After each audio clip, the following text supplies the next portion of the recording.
I'm an animal person. I appreciate the beauty of them. I don't know. I was just an animal lover when I was a kid. Dogs and cats and snakes and lizards and whatever I could find. It started when my dad went deer hunting.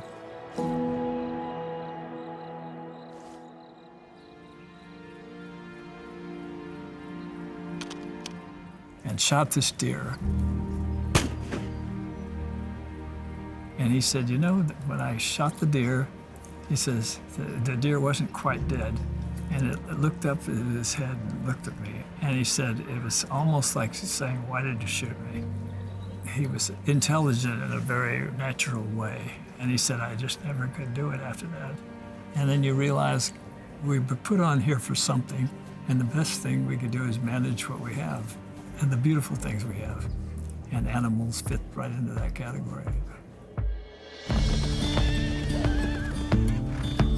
Mustang horses are going to become extinct if we don't save them, and so I just sort of house them.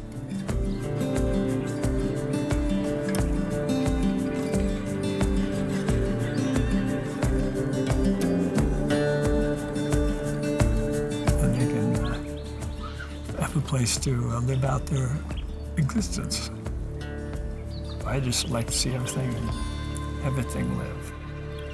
I like living things.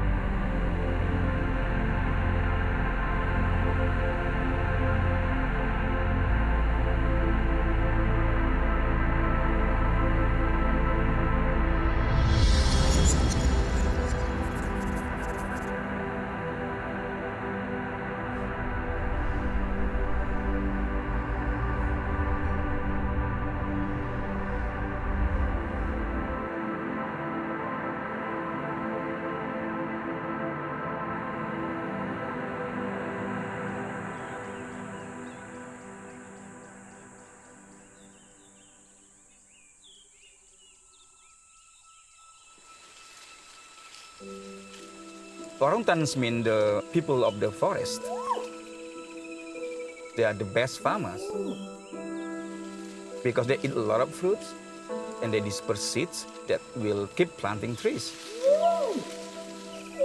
In 1998, I encountered with orangutan that, came and approached me about 10 meters. And I had eye contact for such a long time, maybe 10 minutes. I feel like she delivered a message that please help. In 1998, it's actually the start of the booming of palm oil in Sumatra.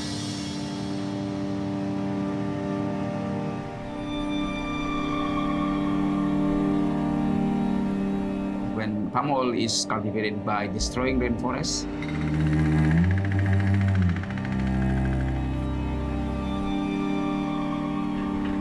home of many wildlife, including orangutans, that means that this palm oil is actually destructive and unsustainable. They come in and bulldoze everything. The topsoil's gone, the ground water table changes. The orangutans in dire straits right now. In the United States, you look at in the back of any product, and about 50% of the products contain palm oil. 1 hectare of palm oil plantation can produce 3 tons of oil a month. This attracts many industry to use palm oil because it's cheap. And it's anywhere, from shampoos, to lotion, to cookies. But it's not cheap. In order to produce palm oil, you actually sacrifice a lot of wildlife, including orangutans. Do you think that female orangutan that approached you, do you think that she knew that you were going to be the one? I'm chosen by orangutans to help them. I'm founder and director of Orangutan Incubation Center, a local NGO based in Sumatra to save orangutans and deer rainforest homes. Palm oil plantation workers call us for help when they see orangutans. So it is very important to respond to the report very quickly. Saving orangutan actually saving the forest, and saving the forest means actually saving the people and our future.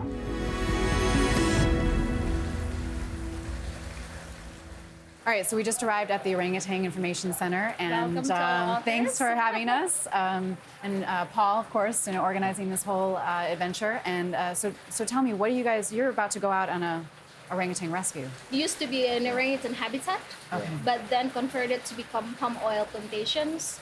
And that's why some of the orangutans still live there and being isolated from their own habitat. And that's why we need to rescue them. So it was just here in 2012 I was invited to come and document the palm oil expansion and the forest destruction.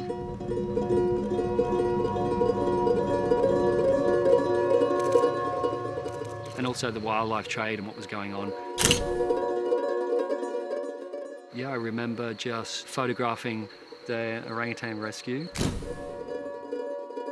And he just made eye contact with me, and that was it. I just, the world needed to know about this issue, and that was it. I've been coming back ever since.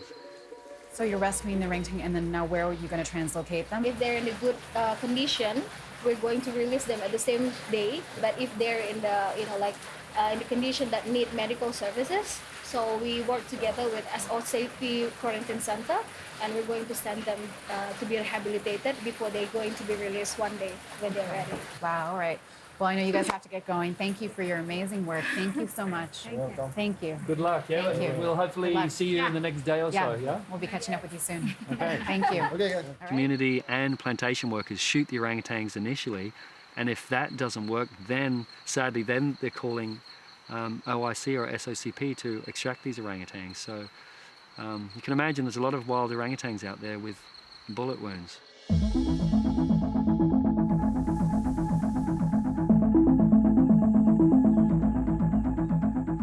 It's incredibly sad that this even has to take place. Rescuing an orangutan from where it should be its home to translocate it to a place like the lesser ecosystem where it's going to be protected. They're trapped here, and they use these, plantation trees as the fallback food, rubber. Sometimes when they have to, orangutan just try to adapt to survive.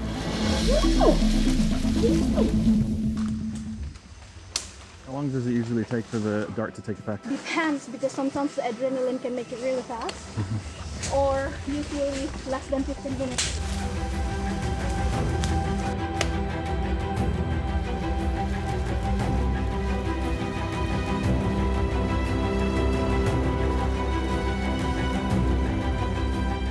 You can see that the dart is start to be reacted because the movement right now is slowing down.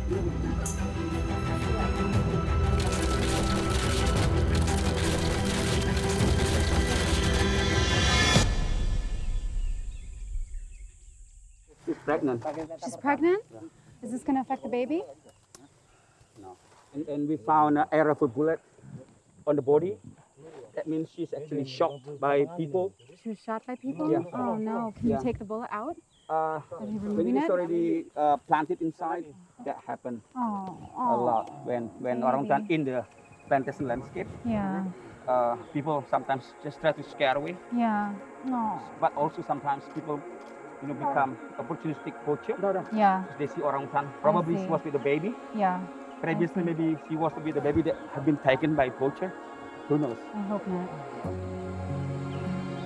Oh, for me, it's just another image, a tool to influence consumers, influence people, and how we interact with the planet. And times like this, that strong imagery can really influence people's choices. And I think that's what's important here right now, to show them what's going on, the reason, talk about why it's going on, and hopefully things can change in the future. They will go extinct, so there's not enough. So we really need to build these corridors, secure land and build corridors between them so the orangutans can move. When they first arrive, every orangutan is given a full medical checkup.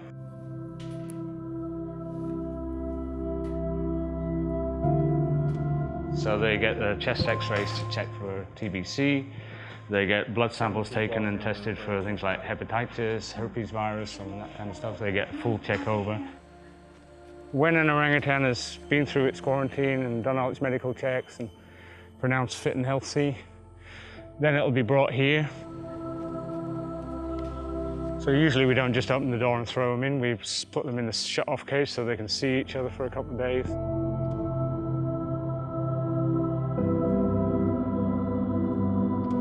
And then gradually introduced to a group, solve that problem.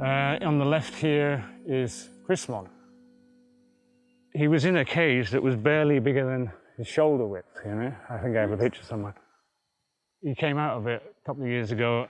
He could barely stand, he barely had the use of his legs. We actually trained him so that we could move him around to get his food, so we got him climbing. Can these people be prosecuted for keeping a wild orangutan? That particular case, in theory, yes, but there's never been a case. By a long way, you find a lot more illegal pet orangutans being kept in areas where the palm oil concessions are actively clearing forest. I see. Okay. So there is a strong connection there. In front of you now, Losa. He was shot 62 times with an air rifle. He's totally blind. Still got 2 pellets in one eye, one in the other. That picture of? Yeah. We took the pellets out that we could palpate through the skin, but he's still got 48 pellets inside him. But he's doing very well. He's fit and strong, but totally blind. There'll never be a wild orangutan again. At a place called Orangutan Haven, we're building these nice islands surrounded by water where there'll be trees and ropes and long grass and bamboo. And he's one of the candidates to go over there.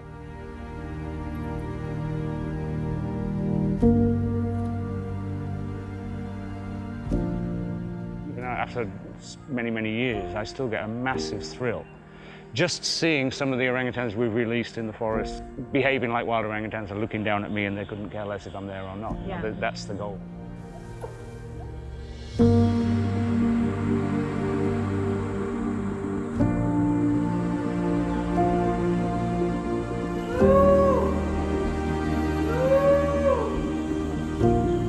When did the tourism really start happening here? Well, it started happening after the turn of the century. I always say, if you want to help the great apes, the first thing that you can do is go to the habitat countries.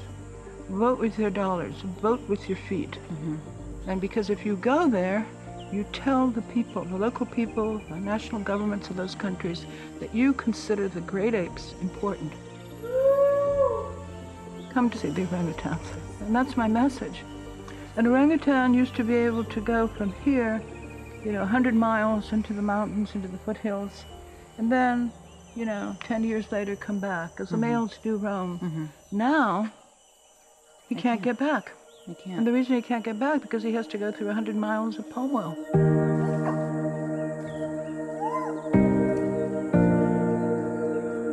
Kind of explain to me the OFI nursery and what you guys do here. So pretty much the OFI nursery is where we receive the orangutan orphans. We usually get them from the forestry police or locals as well. And most of these orangutans are orphans because they have killed their mothers. And they've left the babies either be kept as pets or to be sold as pets. Yeah, we care for them, and then hopefully one day they'll be back in the wild.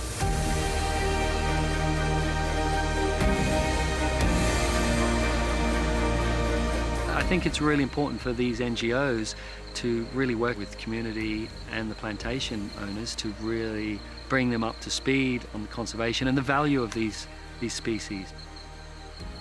It's a huge asset for Indonesia and the planet. Let's hope they realize that before it's all gone.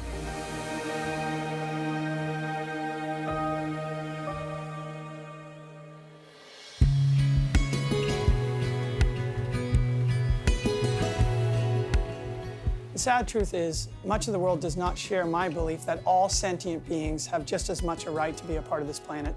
And when you look at those animals and you interact with them, you see how magnificent and special they are. As a child, I grew up on the wild coast of South Africa, where some of the most abundant sea life you could imagine came by my shores every year. My connection with sharks started when I was 6. I went to the shark sport where they collect all the dead sharks out of the nets. And I remember walking through this freezer room piled with these magnificent blue sharks and mako sharks. Something inside my heart said, this is very wrong. I don't believe there's any animal on the planet that has ever been wiped out in such significant numbers as sharks have.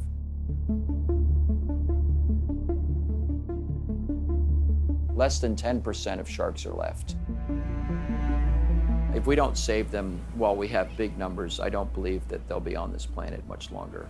The smell of those dead animals and the loss of that life set me on a path that I would return to later in life, and that became a primary mission for me. I am a cinematographer, photographer, but more than anything, I'm a conservationist. If we don't take a stand and draw the line on these animals, nothing in the ocean is sacred. The shark's this beautiful creature responsible for maintaining the balance and health of our oceans. Although sharks are probably safer than every other animal on the planet, that doesn't get into the news at all. We need to swim in that ocean and feel that water and see these animals grace our presence and realize that these are beautiful, magnificent, and sentient beings that were put on this earth long before us, and that they play just as important role in the system, but they have a right to be here just like us.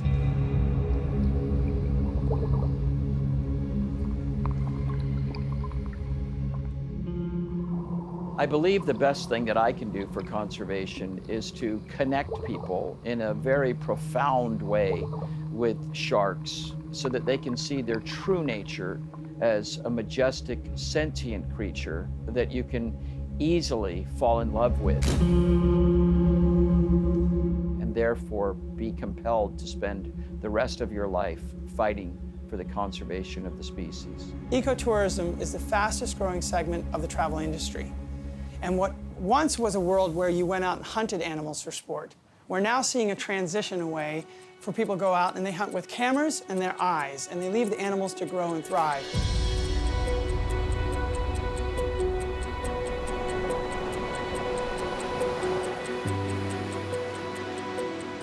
In South Africa. Unfortunately, there's a big lack of regulations on illegal fisheries here, quantification of just how many prey species of white sharks are being removed, and we do believe that's happening at an alarming rate. You know, you've got a resource swimming along the coastline that a very poor family can feed, you know, themselves for over a month, let's say, off. And so, for example, in a restaurant in Cape Town, it would be very unlikely to see shark fin soup on a menu. Ethically, it's just disgusting. Alison, take us through what we're about to experience here. Well, you're probably in one of the most remarkable locations in the world for marine life, as you're aware. And what's really special about this part that we're walking down to now in terms of a harbour is it's one of the most accessible locations on the planet for seeing great white sharks. The ecotourism, it's keeping this animal alive, and that's why we feel so strongly about it. For your safety, please take your seats and remain seated until we're on anchor. Remember to keep one hand on the boat, the other hand for yourself. If you need any assistance near the ride out, please draw attention of any crew. What we do on every single trip is have a qualified biologist on board to identify every single shark that comes around. Which is you. Which today is me. Which is you. And what an amazing opportunity. So, each great white we see, we log down characteristics on it.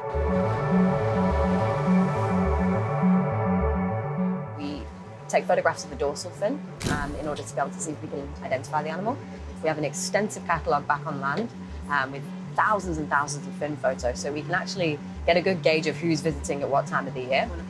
And I think a lot of people don't realise how highly transient and migratory great whites are. There's a very high concentration of great whites here because there's a lot of food source for them here in this area, and they're losing that food source anywhere else. So researchers think that that's why they're coming to these areas. And I think it's important for us to be their ambassadors, spread the word of what's happening to them, because not everybody has the opportunity to come learn firsthand.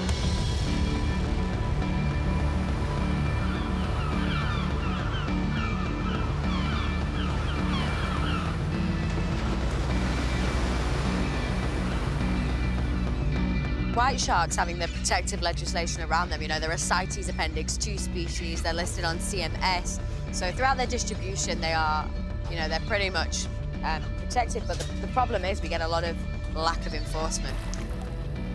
The cage diving ecotourism was initiated in order to, you know, non-consumptively utilise the animal, and it obviously provided its cause. It showed that it's a very viable outlet for tourism, for education, and for monitoring.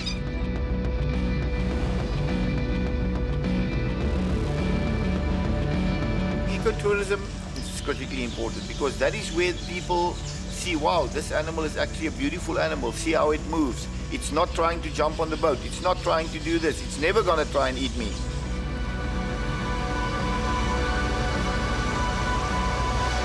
A live animal is worth a lot more than a dead animal. Why not just enjoy looking at it and enjoy future generations to look at it? And we can all enjoy what's on the planet and leave something for somebody else coming along the way. When you're taking the life of an animal, you are directly affecting the world around you in a negative way. And the perpetuation of that negative effect is a ripple effect that you might not know how large and vast that ripple effect really is. We need to understand that our future and the future of the natural world are inextricably tied, and that everything we are doing to hurt the oceans, hurting the nature, hurting the forest is going to hurt us. So that fundamentally comes from a connection, that all species play a critical role in the thriving marine and terrestrial ecosystem.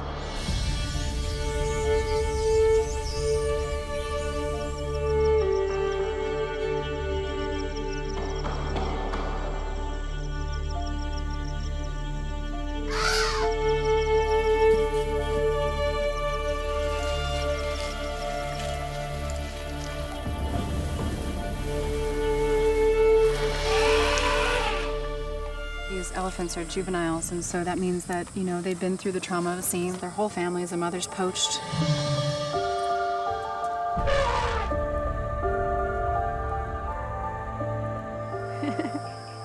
Oh my gosh.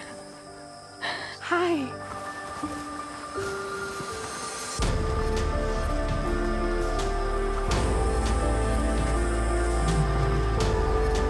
Every single one of these animals is here as a result of either human-wildlife conflict or poaching, greed, money, or trophy hunting, whatever it may be, that's left these poor orphans on their own.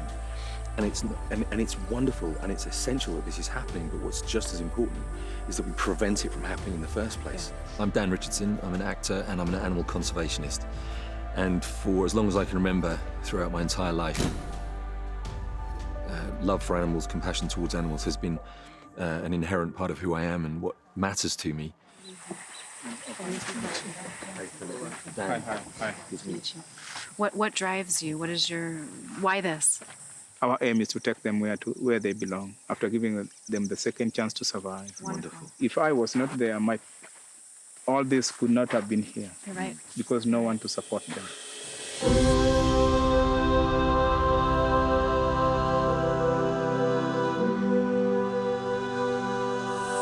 But we're also happy that you guys also helping the part of it to support them, like me I do on the ground. People right here in Kenya who dedicate their lives to this for very little reward. They're there to protect an animal that will never know they're there being protected. They will never know that that person was fighting the fight for them. If it was a war veteran coming home, they'd be awarded a medal for their bravery. These are frontline heroes doing this. To start with, in number, I've got 11 baby elephants. I will start with Morera in front of us here, the poaching victim. The injury was caused by human error. They dug a hole and put some spike inside the hole. Morera stepped on this. That's why you see Morera is struggling to walk. If that happened with an elephant, would the poachers then also sell the ivory or just use the meat? No. Those poachers who are just aiming for the bushmeat trade, they'll just look for the bushmeat, go for the market. But if they were aiming the elephant for the ivory, they'll just take off the ivory and leave the carcass around there. This is called Kwanza. Kwanza is a poaching victim from Amboseli. She saw the mother being killed, plus one of the sisters. All this still with Kwanza's memory, and she's not very friendly even to human up to now. They can sense, it's energy. So they can sense bad intention and good intention. If there's something bad around them, they'll be sensing and keeping away from that bad scent. And also they use smell to smell whatever is going around. For you to work with the elephant, mostly elephants, you have to show them love. You don't force yourself. You know, with love, it's something not forceful.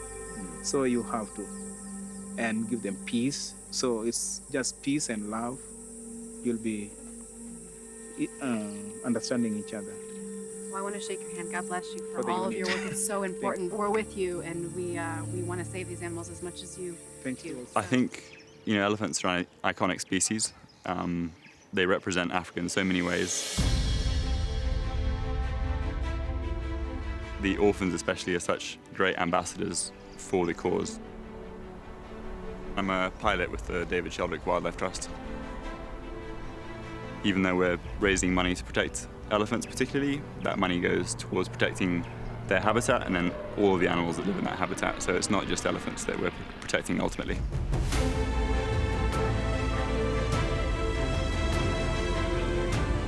Sign the poaching could be shooting platforms.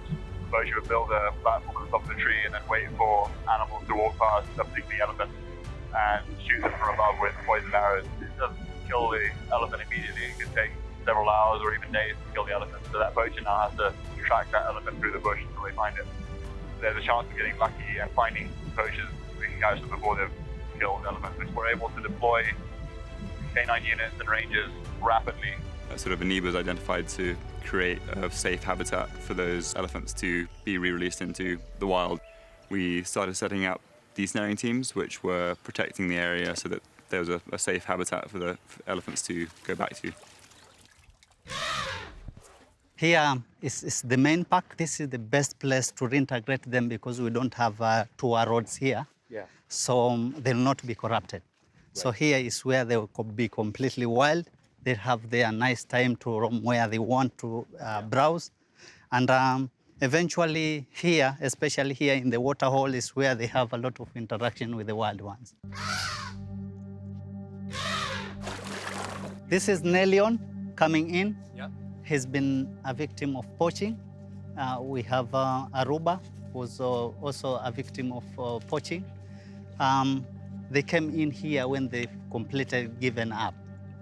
They had seen no life in front of them, but now they are settled.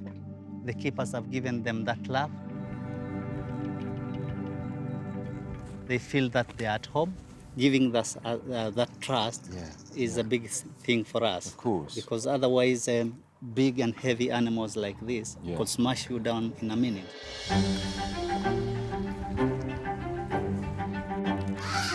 Because they play around, you see them happy again. Mm-hmm. The life that they had lost has been given back, and they're happy to be with us. We raise them for 10 years until when they are really ready and confident to go out in the wild. You see, an animal that has gone wild, an ex-orphan that has gone wild, and he gets a problem or he gets happiness in giving birth, he remembers you. That's the greatest thing. Anything that's found by a tourist or scout or KWS ranger is reported to KWS, and we work very closely with KWS, our veterinary team that we support.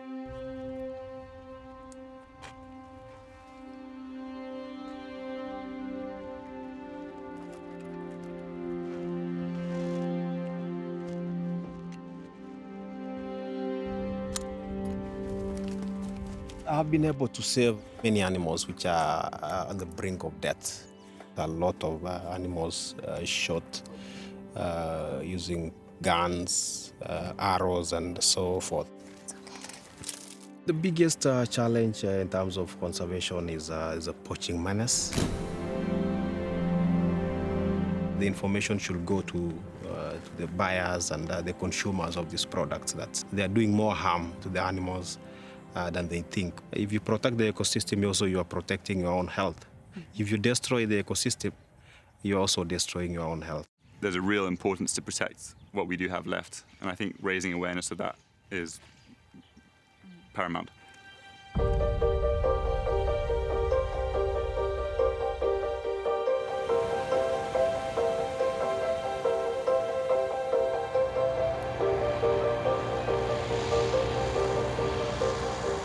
we are headed to the Care for Wild Rhino Orphanage, the largest rhino orphanage in the world. And Petronel's the founder, the owner.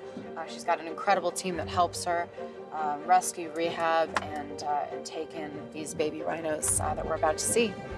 These baby rhinos are sadly very valuable. Somebody cut the fence and they got in to the Solio Reserve. They were going to kill some of the rhinos for their horns.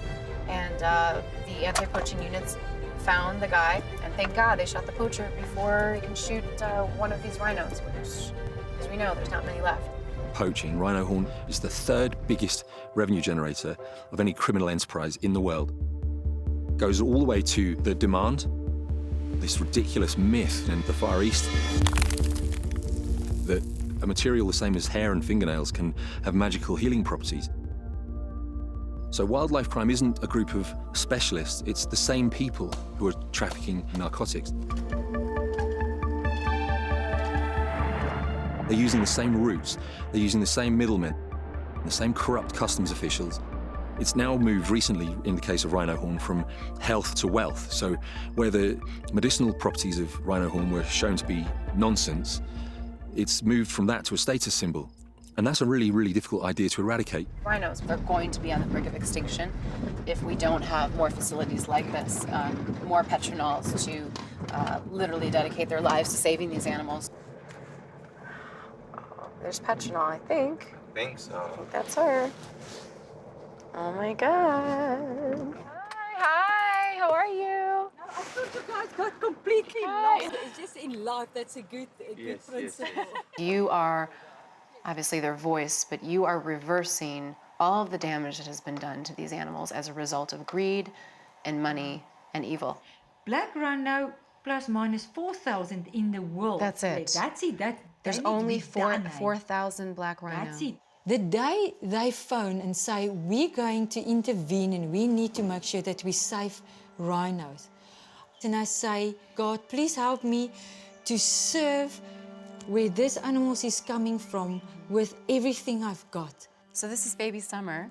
I've heard a lot about her. I've seen a lot of videos. And so tell me, how did you find her? Baby Summer came to us from an area in Kruger National Park. They were out patrolling and then they found her next to her mom, and her mom was already dead, and horns hacked off her face. And she was lying next to her mom. And then they call in the rest of the rangers and the helicopter and the pilots and the veterinarian. And then they darted her, put her in a helicopter and bring her to us. Every time a baby comes, it's an anxiety. They will put that baby in the helicopter. Poachers are shooting at the pilot. I truly believe and I trust that at that stage, if I'm the one that needs to protect this animal, the rest must fall in place.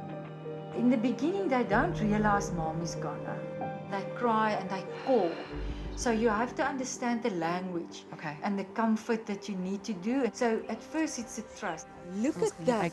Look at that, Katie. Look at the babies. Hello. Look at the mouth. So these are the. This is you holding. Oh, I'm holding this one. Okay. Oh my gosh. These are the black rhinos. Yeah, this is black rhino. I love to create the emotional bond between an animal and a person that looks after the animal, because you cannot look after something if you don't love it.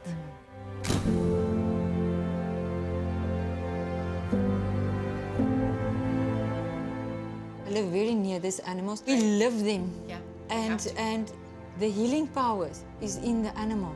These are the ones that are going to be released. Okay. How many? They're the next group that needs to be released. These are white rhinos? Also white rhinos. They just came in from the veld. We call it a boma, but it's actually a holding facility. I see. It's a temporary or permanent holding facility.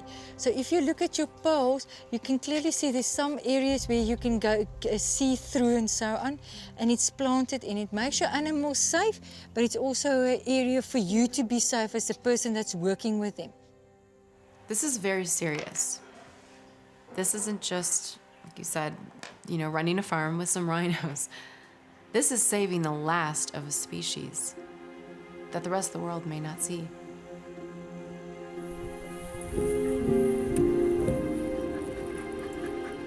The purpose of this exercise is to help the dog for anti-poaching. I'm a retired police officer, especially the K9 unit. My passion now at this stage is definitely the rhinos, because you hear them at night, especially these youngsters. They miss the family because they're orphans now. And there's a female that adopted them, take care of them, and the one was very weak, and all of a sudden, take him under her wing, start eating and start function normal. If you see this every day for 7 months, then you start realizing you can make a difference. And protect our rhinos. If you leave this rhinos, just an example, in 2 days there's no rhinos here. Because the word's gonna spread.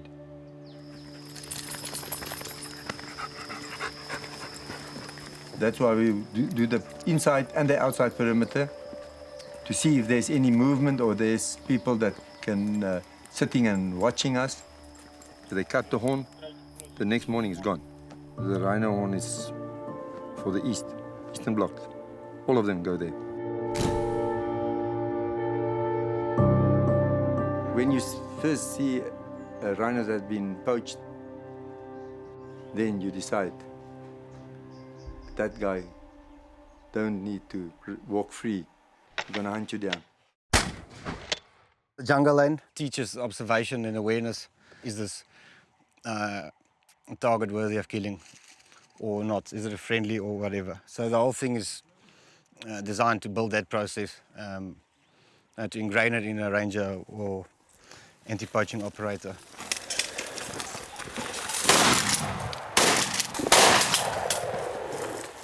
My own satisfaction is just to look after them and protect them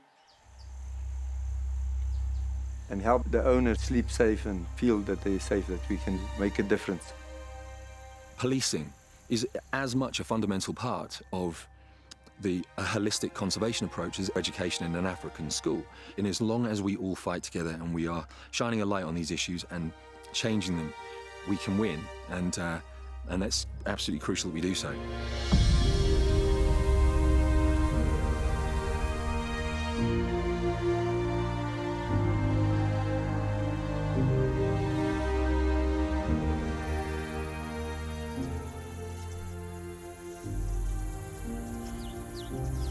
It's incredibly tragic.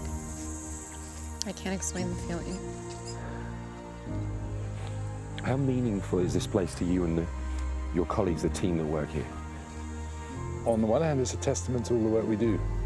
Sure, these are animals that have been poached. You know, our populations are growing. And it's a great place for us to come and just remember, you know, that this is what it's taken, because sometimes you forget.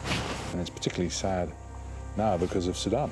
You know, he's the last male northern white rhino on the planet, and there he is. What he did more powerfully than anything else I've ever seen was underline the damage we've done. He emphasized the damage we've done as a species to his species and others. It's the sixth extinction, the Holocene extinction, means extinction based on human impact, and it's happening now. Some people don't believe it's happening, but we can clearly see it happening with Sudan and all the negative human impact based on greed, money, the legal black market trade of this species for something that has no real medicinal purpose. Animal conservation is my purpose in life, and without it, animals like these, and incredibly we're talking about the last two of a species in this case, that I want to stand up and fight for. It's almost impossible to comprehend, isn't it? We're literally looking at the two last existing individuals of an entire species. It's shocking. Because of human destruction, look at the results now. Only the two remaining on the planet. Do you think that in vitro fertilization will work with possibly the southern female white rhino right here, the surrogate? Yeah, we still had hope because in vitro fertilization has never been done before. So we are waiting to see how it's going to be done, and we hope that it might help. If it really helps, we can still have a chance to have as many rhinos as we can. In getting the eggs out, fertilizing the eggs, creating embryos is one part of the problem that has to be solved. The next part is going to be re-implanting those northern white rhino embryos back into surrogate southern white rhino females, because the two living northern whites can't carry a calf, can't get pregnant. I think for the most part, people need to fight battles close to home. So whether it's legislation or pressuring politicians in their local area to protect, maintain the integrity of protected areas.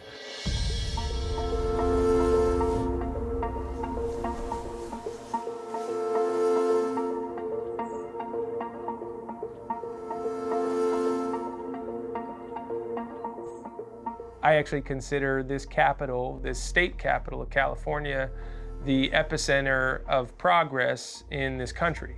And frankly, I think it's a fulcrum where we can put a lever and actually start to change global economics around this brutal trade that is on the verge of extincting some of our most iconic species on the planet. Trophy hunting for these iconic endangered African species is not only brutal, but it is anachronistic, some false show of masculinity that people want to go out there and act tough by slaughtering lions, rhinos, giraffes. This has to end. This bill, SB 1487, could actually preserve the last remaining iconic endangered species on this planet. The fight for our own humanity is wrapped up in the future of these species. Even though they say, well, what does this have to do with people? You're not helping people here.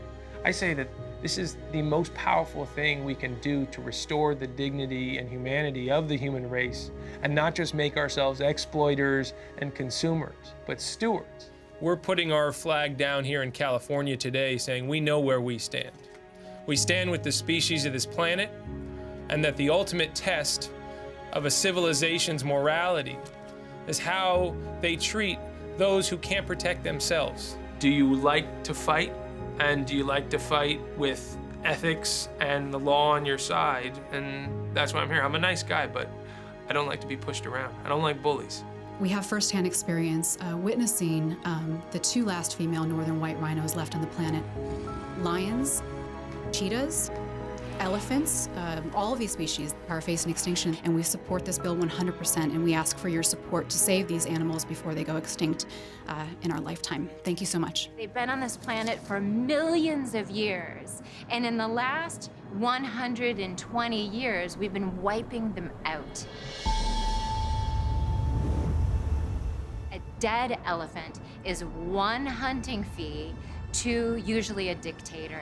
It never gets to the people. Trophy hunting is the worst. It's strictly to see who's got the biggest elephant head or whatever they're looking for. I feel humans should know better. If you ever get down to a point where you've lost all of your wild populations, you only have animals left which have been kept in zoo conditions for long periods, then your chances of recovering that species are going to be extremely small. We have the power to reverse it, and it needs to be led by governments. And I think we're beginning to see that happen. If we can change rules, regulations, government, laws, the way that the fishing quotas, to this, to that, then we should do it.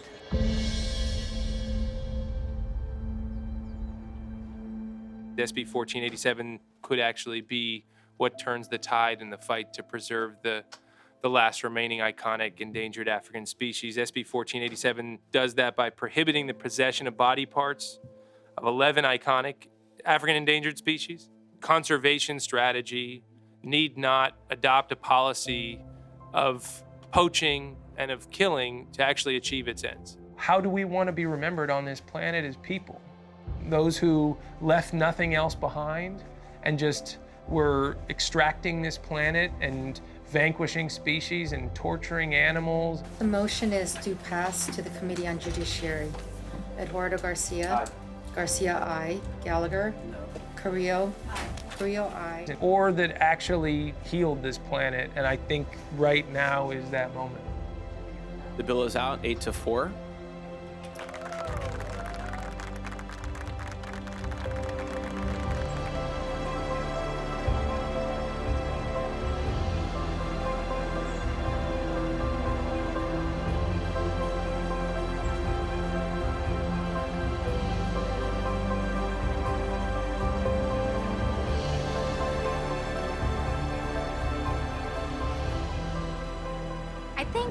In the entertainment business, I'm always getting makeup on my face.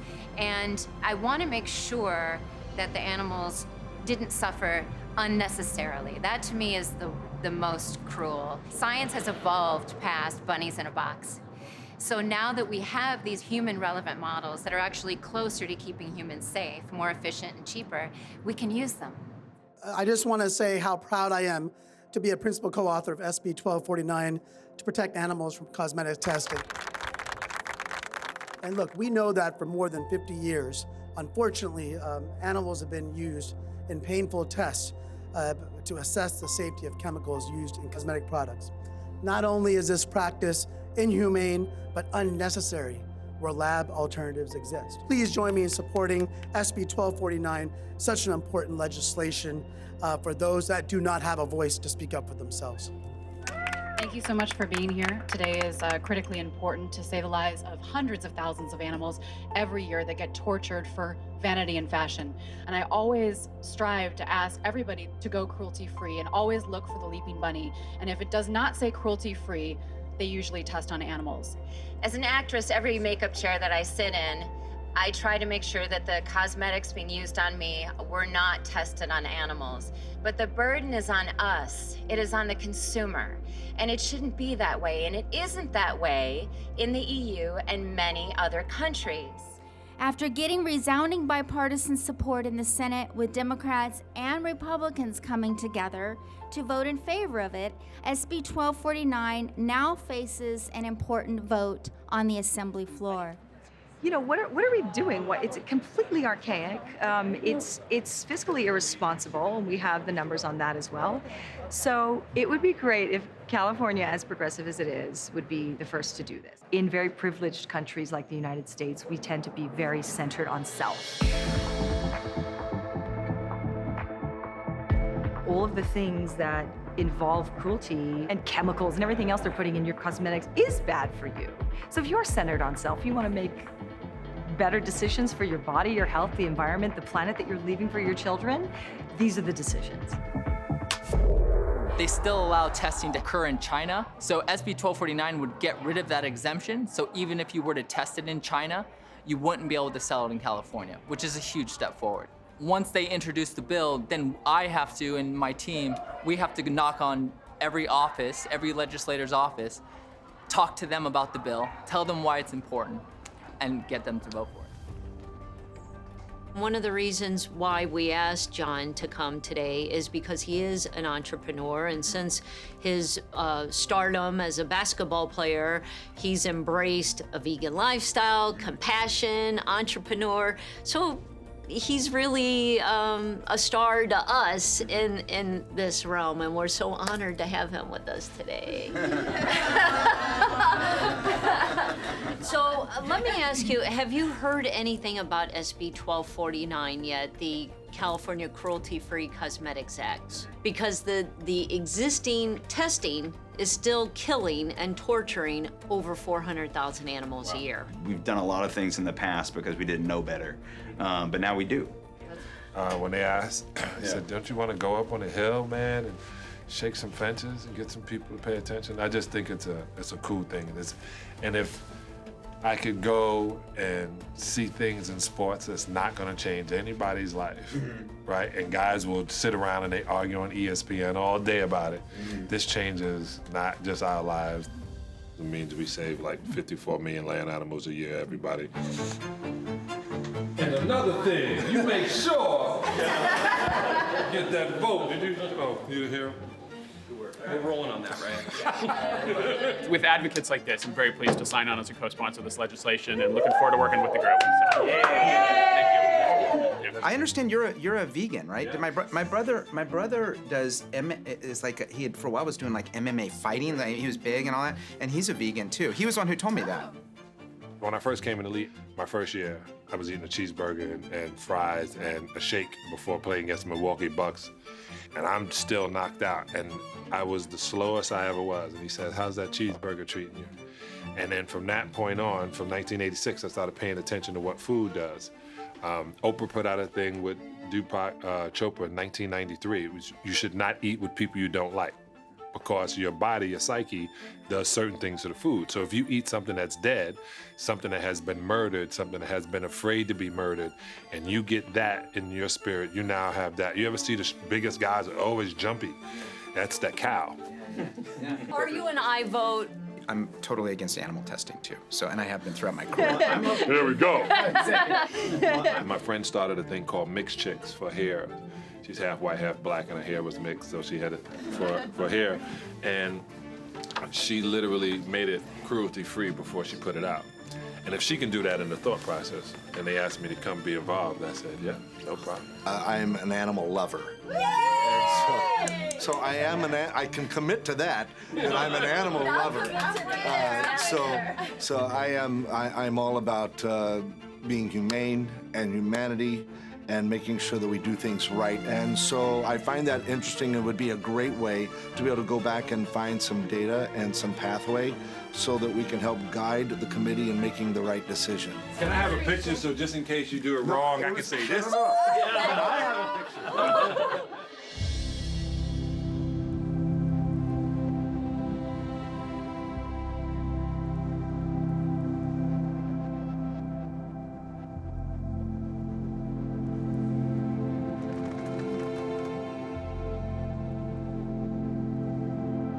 I'd like to start by telling you what your yes vote means today. Over 500,000 animals will no longer be tortured for tests that have been scientifically proven to be unnecessary to show safety. You will save these animals from being tortured while they are alive and then thrown into the trash, left to suffocate while writhing in pain because corporations decided that the cost and time to euthanize them would negatively affect their bottom line. It's quite clear to me that this will not only save the lives of tens of thousands of animals, but it will also save torture of so many more. I think it's time that we added ourselves to the list of nations that have gone cruelty-free. So I'm pleased to be supporting this legislation today and would just respectfully ask to be added as a co-author. Thank you very much. Stone? Aye. Stone, aye. Cunningham? Aye. Cunningham, aye. Chow? Chu? Holden? Kalra? Kalra, aye. Reyes? Reyes, aye. Gabriel? Thank you. That bill is out. Thank you.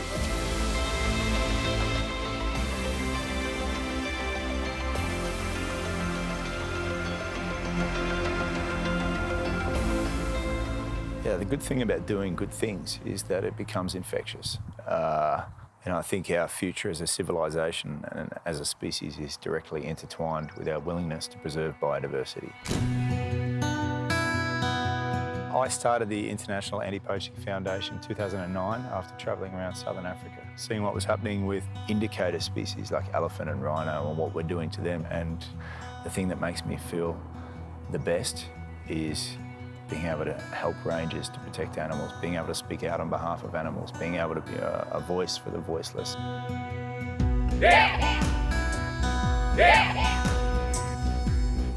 One of the programs that we run in Zimbabwe is called Akashingo, which translates into the brave ones, and it's an all-female anti-poaching or conservation model. It's the only nature reserve in the world to be completely managed and protected by women. We saw other industries progressing and thought, well, if conservation can't have that opportunity, maybe we can't progress either. Clear. No matter who you are and what you do, you are my relative or I don't care. When you tamper with my animals, I do my job. My message goes straight to women. Let's not sit and look down upon ourselves. Let's stand on our heels and raise the flag and let our voices be heard that we as women, we can do it. We're involved with protecting the environment, protecting animals. That's what we do. Okay, the meat industry is the greatest negative impact against both of those things. Being a vegan, it really helps a lot because I know the importance of the things which I'm protecting. One less step to being able to fight. There's two types of conservationists. There's vegans and there's those that don't like to take their work home. And I'm happy to say that, and that's cost of a lot of funding, but the truth isn't for sale and it never will be.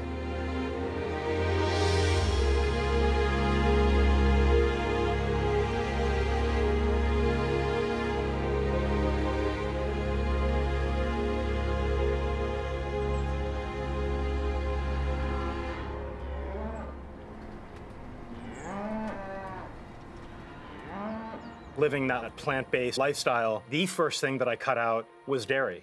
The leading cause of environmental pollution, and I also knew that these cows were enslaved. Listen, a cow has to give birth to give milk. So there are some dairies that are pumping out hundreds of calves per day. A lot of those calves are male. And where do those calves go now? Because there isn't a monster veal industry anymore, those calves are going for dog food. My name is Kudo. I'm the founder and lead investigator of ARM Animal Recovery Mission. We're based in Miami Beach, Florida. What we're doing in the field, rescuing animals, delivering undercover footage, exposing really the truth of the worst cases of animal cruelty.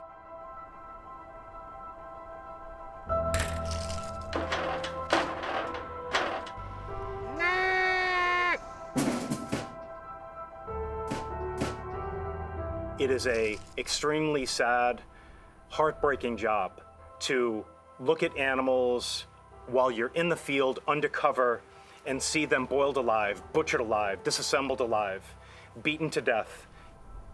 And remember, as an undercover investigator, you're the bad guy. So you have to laugh and be one of the crowd as this is taking place. This is a small percentage of our gear. The drone. Extremely important to the investigator. Undercover camera.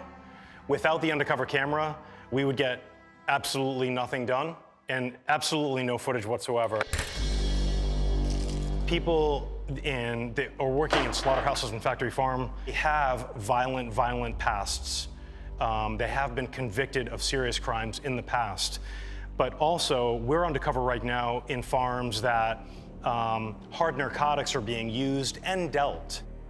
It's important for people to understand the true reality of what takes place in factory farms, where you think you're getting your meat from a good, wholesome place, and it's actually coming from a place that's dirty, inhumane, and just uncared for.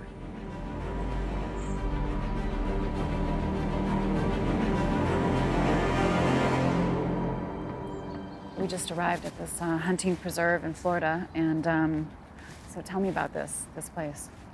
There's several locations here in Central Florida that provide people the opportunity to come out here and pay to hunt several different types of species of animals, and endangered species that are raised here on these properties, and then people pay large amounts of money, up to $20,000, $30,000 to come out here and hunt.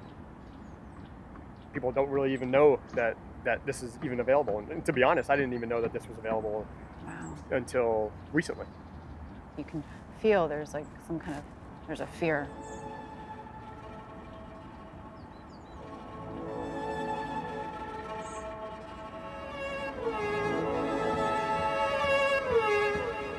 Anybody who says that they care for their animals and that their animals are happy, they're not happy. Animals that are free are happy. The animals that are contained and enslaved are not happy.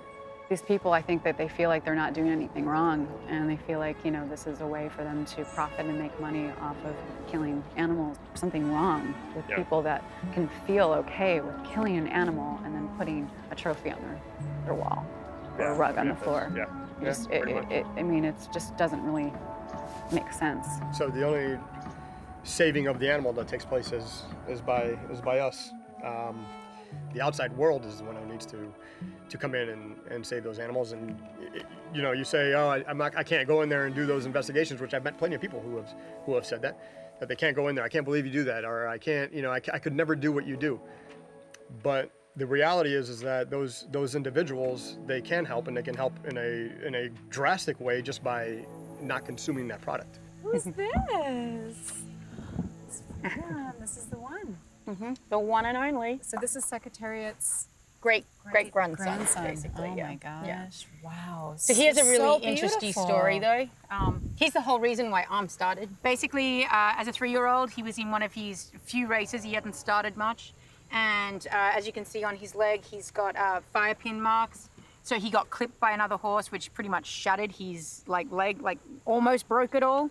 And then they decided he had no use, so they took him to a slaughter farm, and that's where he was going to become a part of the black market horse meat trade. Unbelievable. And that's when Kudo first found out about the black market horse meat trade, and as a redemption to freedoms, was like, I'm going to expose it and bust it and then get back to my life. Well, he soon found out that illegal animal slaughter farms is like the underground belly where all of the illegal and horrible animal cruelty operations just, network out of. So everything from animal fighting and, Started with rescuing a horse from an illegal slaughterhouse in Miami, Florida. But that is really what made me break out of my bubble.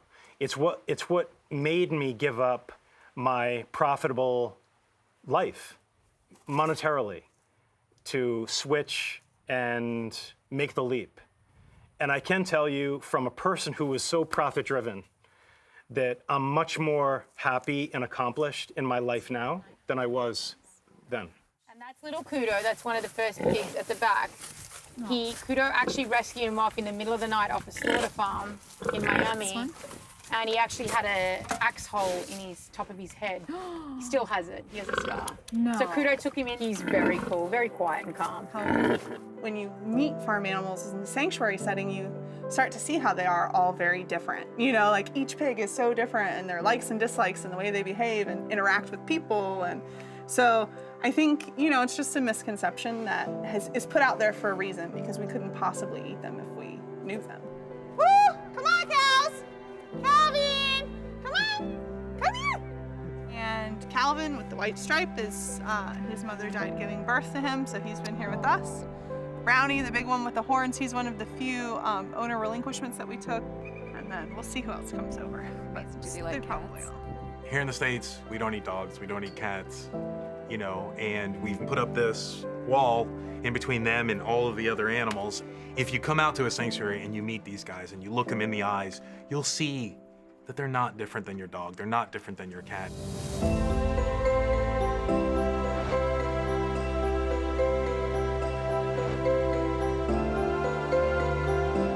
Just like you wouldn't eat a dog, you're not gonna eat a pig once you make that connection.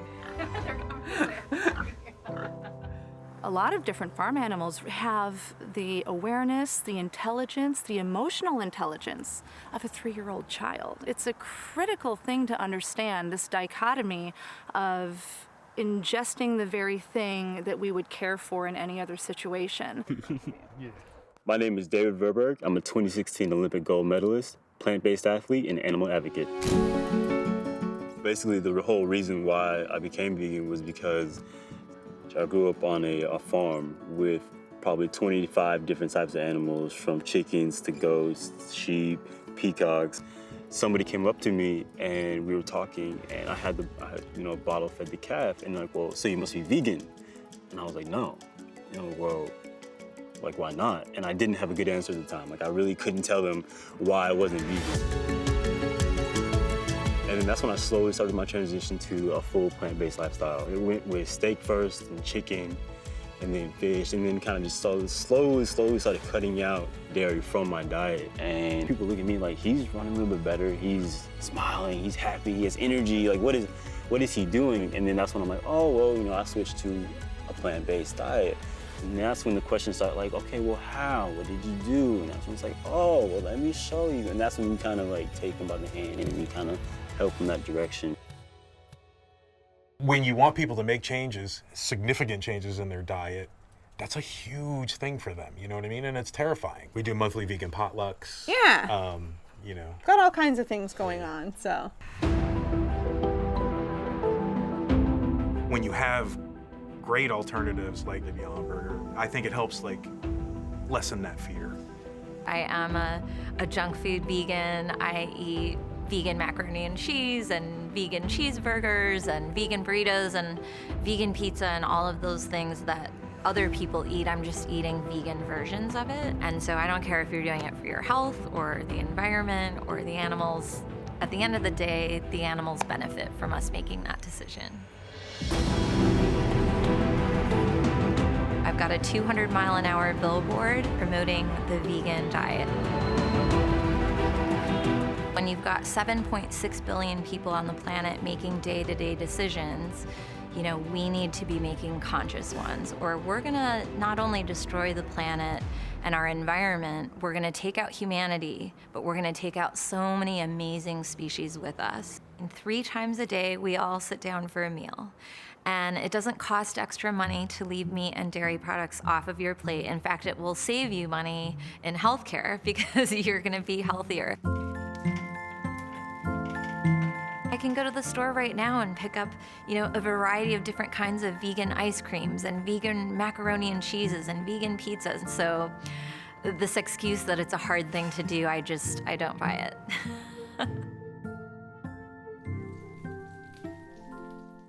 My motto is never underestimate a vegan hippie chick with a race car. There's not a lot of hippies in racing. There's not a lot of vegans in racing. There's not a lot of girls in racing. So that kind of summarized all of the things that made me the oddball out in the garage in one sentence. Every time the track announcer talks about the vegan food on TV during the NASCAR broadcast, to me is a win, because I know that's echoing onto, you know, millions of ears. And that is what my primary goal was.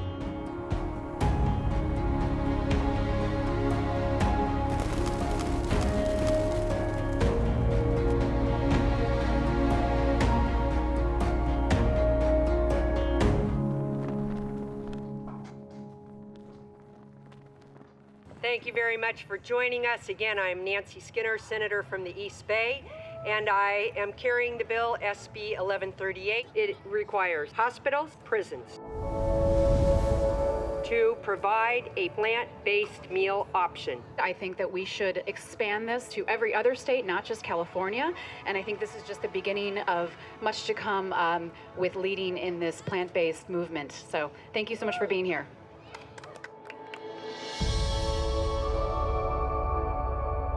This bill would empower individuals to make healthier choices both in and out of the hospital setting. It would have a far-reaching effect in terms of healthcare costs. It would also pave the way for other states to adopt similar measures and to potentially change the face of healthcare in the United States. Thank you. Going plant-based is our passion, our love for the people or the animals, the beings, the lives we're fighting for. When you consider the impact of a plant-based diet in the oceans, it's almost unimaginable. You would eliminate all of the destructive fisheries, the gill nets, the long lines, the purseines, the bomb fishing, all of those industries right now that are literally wholesale destroying an entire ecosystem for our palates. It would be probably the single most important thing we could do today to save the oceans. We're wasting so much land and water just in livestock production that could be going to crops that people could actually eat themselves. Just from a practical standpoint, eating meat doesn't, on a grand scale like this, does not make sense. Consume less and be conscious of how that food ended up on your plate, and think about that and really try to work with the planet. When I was very young, a physician friend of my dad's came over and we were eating a big pot roast, you know, with all kinds of carrots and things around it. And this physician just said, you know, we shouldn't be eating all this. My name is Janelle Palacio Butler, and these are my 2 children, Zion and Genesis. In July 2016, I was admitted to Long Beach Memorial Hospital to give birth to my 4th child. Before labor, I informed the hospital that I was vegan for ethical reasons. My first meal after giving birth is a white bread with iceberg lettuce, a slice of tomato with cheese on it. Not only did the sandwich have cheese, but I can tell it had meat and they had just taken the meat off. I told them I'm sorry and I was very polite. Give it back to them. They sent me chicken broth next. Told them chicken broth is not vegan. They said, well, there's no chicken in the soup. And at the end of this ordeal, I was told by the hospital administrator, and I quote, "We don't give vegan meals. People who want vegan just cave in and they eat what we give them." We're not a fringe thing. We're not crazy. This is just a compassionate lifestyle is all it is. And I think when you put it towards people that way, they can't really argue with doing less harm. Item number 9, SB 1138, due passes amended appropriations. Call the members, please. Hernandez. Aye. Hernandez, aye. Leyva. Mitchell. Monning. Aye. Nielsen. Pan. Currently has 6, enough to get out. We're going to place that bill on call. We do have some absent members. You know, I suppose the most enlightening thing or empowering thing for me is the realisation the important things in life are not things, they're actions. And deciding that my life is not going to be about me anymore and what I can make and take, but what I can do. Being able to speak out on behalf of animals, being able to be a voice for the voiceless. And knowing that we maybe can't change the entire world as an individual, but we can change the world for many individuals. Mother Nature, that feminine energy, needs to rise again. Because it is only that energy, I believe, that will give us space to let other beings share this world with us. And that's where we need to turn the tide and support an ecosystem that not only thrives for nature, but itself helps protect our livelihoods and our future. The more people that just spend time in nature, I think it's a win for themselves, spiritually, personally, and on a global level. People really need to slow down and think about what we're doing and how we're coexisting with this amazing planet. We have to place more value on life, and I think that goes with all animals. I think there's more people that are getting interested in the well-being of animals. And I think it's just general intelligence. Mankind is tough on the planet. Changing the way of looking at animals as saving the planet.